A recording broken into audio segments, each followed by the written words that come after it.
Hi, this is Dielle with the Voice of Life and Toning for Peace.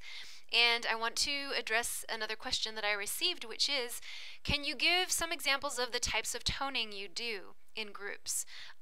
It's a really big question, and I think the best way for me to answer it is to refer you to some more resources. But before I do that, I want to draw a distinction between what I consider to be the two possible approaches to toning. The first being what I call straight tones.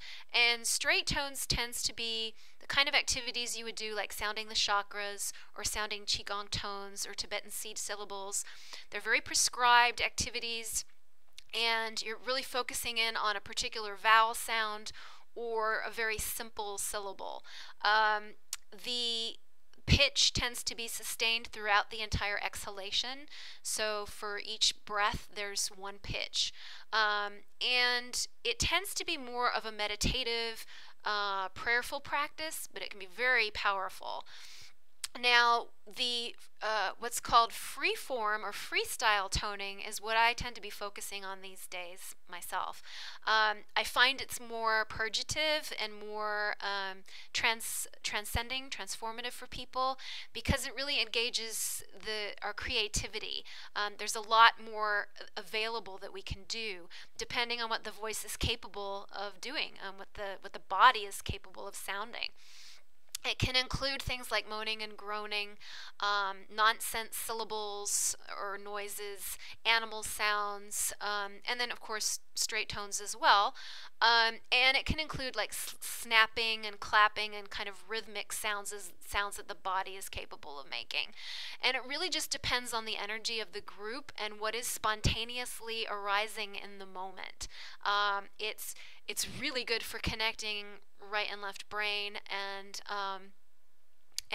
just entirely enjoyable, but it does tend to create more emotional responses from people, so that's just something to keep in mind. Now, for finding activities or creating particular exercises for within those two approaches, again, I'm going to refer you back to a couple of books that I love, which is Ted Andrews' Sacred Sounds and Laurel Elizabeth Key's book, Toning. Those are really good references. And in addition to that, just to let you know that I have a 4 CD set available on my website that is part of my vocal toning meditation certification program. And even if you aren't interested in becoming, part of that program, you can buy the CDs a la carte as either a download or I can mail them to you. And these can be used in your groups, or you can use them yourself to train yourself, so that you can then share the practices and exercises with your group.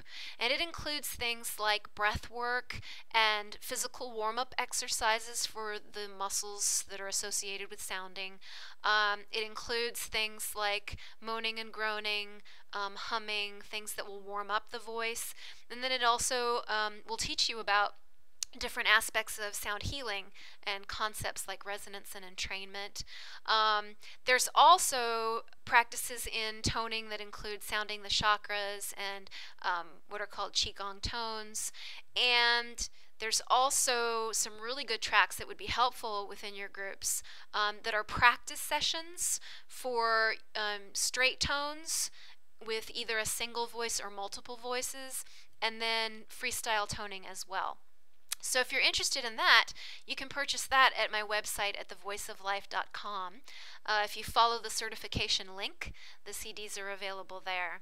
So I hope this was helpful, and I really do look forward to hearing more questions and your comments and successes as well. Thank you.